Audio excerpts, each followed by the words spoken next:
चोरी छिपे तो फिल्में देख रहे हो, अलर्ट हो, इधर उधर देखते रहते हो। जब देखना ही तो खुल के बैठ के देख लो। जिस चीज को करने में डर लगे तो कर ही काहे रहे हो, मर जाओगे। और या तो खुल के करो। हम तुमको गाली दे रहे हैं, तुम्हारे पापा को नहीं दे रहे हैं।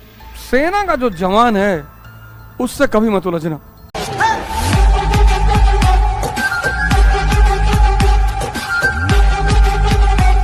धर्म का विरोध नहीं करना चाहिए, कुरीति का करना चाहिए। लेकिन हिंदुस्तान में परंपरा है धर्म के विरोध से तुरंत नाम हो जाता है, वो भी हिंदू। क्योंकि राम को विरोध करोगे तो कृष्ण के मानने वाले दुखी नहीं होंगे कि कृष्ण का थोड़ी का है। चला था ना वाली लाइन पे जब बवाल हुआ था, ढोल गवार शूद्र पशु नारी सकल ताड़ना के अधिकारी, तो उसमें लोगों ने कहा कि रामचरितमानस पे हमला हो रहा है, राम पर हमला नहीं हो रहा है। हम तुमको गाली दे रहे हैं, तुम्हारे पापा को नहीं दे रहे हैं। अब उदयनिधि स्टालिन को कोई जानता था? आज की डेट में सब जानते हैं। अब उनको कुछ नहीं करना है, 3-4 दिन बाद जाके माफी मांग लेना है कि मैंने हिंदुओं की भावनाओं को आहत किया, मुझे क्षमा करे, खत्म। हिंदू फिर खुश हो जाएगा। बड़ा इन्होंने हिंदुओं का मजाक उड़ाया कि तुम्हारे भगवान तो चोर है, मक्खन चुराते हैं। और बेचारा तड़प के बंगाली रह गया कि अरे यार।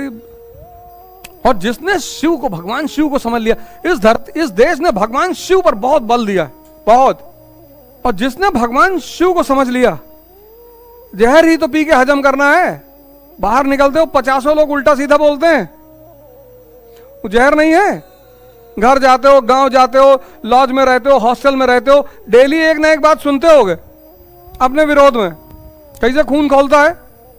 लेकिन ना तो जहर ऊपर जा रहा है और ना जहर हृदय में जा रहा है, जहर गले में है कि किसी दिन उलट के मार डालेंगे तुमको। बंगाल में ईसाई मिशनरियां क्या करती थी, गांव में जाती थी, 2 मूर्ति लेके जाती थी, एक जीसस क्राइस्ट की, एक राम की। और गांव वाले से कहो एक बाल्टी पानी लेके आओ, और लेके आए तो उसमें राम की मूर्ति डालें वो डूब जाए, और फिर ईसा की मूर्ति डालें वो तैरे। तो गांव वाले से कहें देखो तुम्हारा भगवान डूब गया, तुमको क्या बचाएगा जो खुद ही डूब जा रहा है। गांव वाले बेचारे बड़े दुखी हुए कि यार तो भगवान बहुत कछुआ है यार। वो उसमें से कोई गया, उसने केशव चंद्र सेन को सारी कहानी सुनाई कि साहब ऐसी ऐसी बात है। क्या अगली बार आए तो बताना। अगली बार फादर पहुंचे, राजा राम मोहन रॉय, अगली बार फादर पहुंचे तो राजा राम मोहन रॉय भी आ गए। उन्होंने कहा हमारे यहाँ जल में परीक्षा नहीं दी जाती, अग्नि में दी जाती है। आग जलाई, दोनों मूर्ति आग में रख दी। अब ईसा की जो मूर्ति थी वो लकड़ी की थी, वो जल के खाक हो गई, राम बच गए। पलट के देखे पादरी कहीं था ही नहीं, पादरी गायब। आज का भारत ऐसे दौर से गुजर रहा है। अभी फिर एक नया बवाल हो गया, लाक्षागृह मिला है दिल्ली से करीब 100 किलोमीटर दूर। वहां कोई मजार थी, पहले मजार नहीं, लाक्षागृह है पांडवों के समय का, 3-4 दिन पहले की बात है। कह रहे लाक्षागृह है ये हमारा है।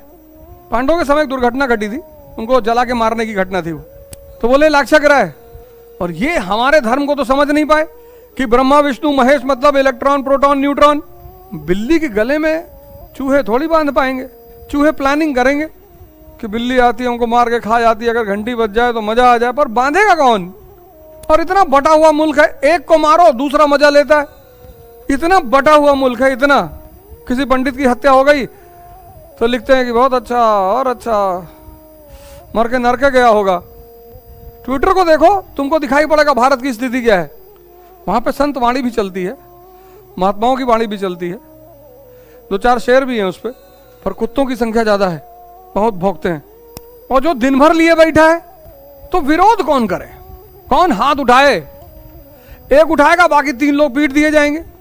एक ने उठाया, अब सोचो दीवार की उस सीन में 50 मजदूर एक साथ खड़े हैं और बदमाश 3, अगर वो 50 उन तीनों को मार डालते, लेकिन किसी की हिम्मत नहीं पड़ी। सिंपैथी सबने दिया, किसी की हिम्मत नहीं पड़ी। ये क्रिश्चियन मिशनरीज स्टेट सपोर्ट, यहां देखो स्टेट कंट्रोल, इनको स्टेट सपोर्ट कि कन्वर्जन करो जाओ। अब ये जाके उल्टी सीधी बात बोलने लगे, यार तुम्हारा भगवान यार औरतों के साथ नाचता है। अब हर आदमी को तो हर बात का रीजन पता नहीं, तो दुखी होता है आदमी। जब तुम किसी के धर्म के नाम पर उसका मजाक उड़ाते हो तो वो आदमी दुखी बहुत होता है। इतना बड़ा फॉर्मूला है भगवान शिव का सिद्धांत। देखो वो पिक्चर आई ना, oh my God part 2, sex के मुद्दे को उठाया ना उसने, कितने जबरदस्त तरीके से उठाया, बहुत अच्छा किया। जो जीवन की आधारभूत एनर्जी है, आधारभूत सारा सृजन उसी पर टिका हुआ है, तुम उसी से भाग रहे हो। उसी पे चर्चा नहीं कर रहे हो, उसी पे बात नहीं कर रहे हो, और चर्चा भी कर रहे हो तो अकेले में कर रहे हो, चोरी छिपे ब्लू फिल्में देख रहे हो, अलर्ट हो इधर उधर देखते रहते हो। जब देखना है तो खुल के बैठ के देख लो। जिस चीज को करने में डर लगे तो कर ही काहे रहे हो, मर जाओगे। और या तो खुल के करो। एक तबका है बहुत खतरनाक तबका, और वो है सेना का जवान। सेना का जो जवान है उससे कभी मत उलझना। दुनिया में सबसे खतरनाक ट्रेनिंग आर्मी के जवानों की है, सबसे खतरनाक आर्मी की है, और उसमें आर्मी के जवानों की। बहुत लोगों का जिनका एनडीए में सिलेक्शन आता है भाग आते हैं। आईएमए की ट्रेनिंग इतनी डेंजरस है, और उससे भी खतरनाक ट्रेनिंग एनएसजी की है, नेशनल सिक्योरिटी गार्ड्स।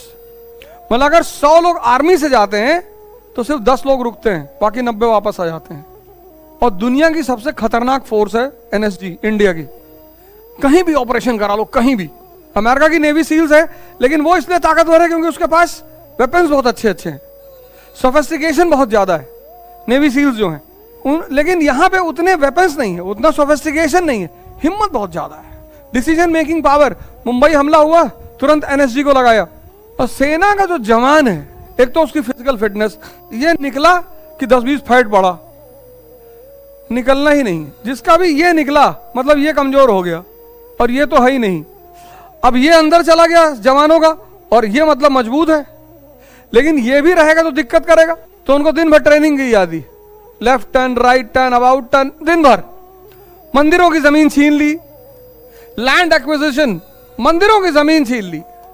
मंदिरों को छीनी, मुसलमानों को बड़ा मजा आया, फिर मुसलमानों की भी छीन ली। कई प्रथाओं को प्रतिबंधित कर दिया, जैसे देवदासी प्रथा थी उस पर प्रतिबंध लगा दिया। रिलीजियस सेंटिमेंट हर्ट हुआ लोगों का कि ये ईसाई शक्तियां हिंदू धर्म को बर्बाद करना चाहती हैं। और धर्म पर व्यक्ति को भड़काना बहुत आसान है, और धर्म के साथ जो भी हो रहा है उसकी सिर्फ एक वजह है कि जो लोग एनसीईआरटी नहीं समझ सकते वो गीता नहीं समझेंगे। बस उन्हीं लोगों को गीता समझाने की जिम्मेदारी मिली हुई है। मतलब मैं दावा करता हूं, दावा कि ये एनसीईआरटी जो है विपिन चंद्रा की, अगर ये एनसीईआरटी कोई लड़का समझ जाए पूरा, उसको आईएएस बनने से कोई रोक नहीं सकता। ये तो खैर बहुत बड़ी किताब है, पढ़ाऊंगा तो तुम लोगों से हर दिन इसी से क्वेश्चन पूछूंगा। जो चैप्टर पढ़ाऊंगा बता दूंगा कि ये चैप्टर पढ़ाने जा रहा हूं, फिर तुम पढ़ के आना, और बता कुछ नहीं पाओगे। और जिस दिन बताने लगोगे समझ लेना सिलेक्शन हो जाएगा। 7-8 बजे कंपनी गार्डन पहुंचते हैं लोग, कुछ पढ़ लो भैया। और गार्डन जाना बुरा नहीं, बहुत अच्छा, आप जाइए। अब उसी साथ साथ अगर ये थोड़ा सा न्यूज़पेपर लेके चले आए, साथ में बैठे हैं, बहस भी कर लें, डिस्कस भी कर लें, तो बैठकी के साथ पढ़ाई नहीं हो जाएगी। वो जो तुम मिस कर रहे हो वो गलत है। जब तुम किसी बात को बता नहीं पाते हो, काम परेशान कर रहा है, काम, सेक्स नहीं, काम सबको करता है। शंकर जी को भी छेड़ रहा है, बस तीसरी आंख खोल दी उन्होंने, काम ही जलकर भस्म हो गया। क्या क्या सूत्र हैं उस भगवान के। पिछली बार मैंने तुमसे पूछा नहीं हनुमान चालीसा क्या बनाने की दावा करती है, इस क्लास में कोई बता ही नहीं पाया। और कितने लोग हैं, एक लड़का ईमानदार है था इस क्लास में, पता नहीं अभी है कि नहीं, वो मुझसे क्लास के बाद आया, कहा कि सर 8 साल 9 साल से हनुमान चालीसा पढ़ रहे थे, कभी सोचे ही नहीं कि हनुमान चालीसा क्या बनाने का दावा करती। और उसकी लास्ट लाइन कि जो ये पढ़े हनुमान चालीसा हो सिद्ध साखी गौरीसा, वो शंकर जैसा बन जाएगा। पढ़ना है हनुमान चालीसा और बनेगा क्या, शिव जैसा। लेकिन लोग पढ़े जा रहे हैं, पढ़े जा रहे हैं। कमांड सहना है ना, कमांड देना है। 3 साल का बच्चा, उसको शूट करना है, कमांड देना है। एक आम आदमी भावुक हो जाएगा कि सर बच्चा है पर आर्मी आर्मी है, और वो भी दुनिया की सबसे डेंजरस आर्मी, इंडियन आर्मी, कोई मुकाबला ही नहीं। इजराइल कहता है कि मुझे इंडिया की इन्फेंट्री मिल जाए तो मैं पूरी दुनिया पे कब्जा कर लूं। फिर ये लोग क्या करते हैं, सेना वाले, जवान की नौकरी लगी 17 साल में, 20 साल में, और जिस दिन नौकरी लगी उसके 2 महीने बाद शादी हो गई। जैसे शादी हुई ड्यूटी बुला लिए, बोले सब कल शादी हुई, हाँ बोले आजा कल, चल जाओ लद्दाख, छुट्टी ही नहीं देते। और जो आदमी परिवार से अलग रहेगा कठिन परिस्थितियों में, उसकी भावुकता खत्म हो जाएगी, उसके अंदर बहुत कठोरता पैदा हो जाएगी।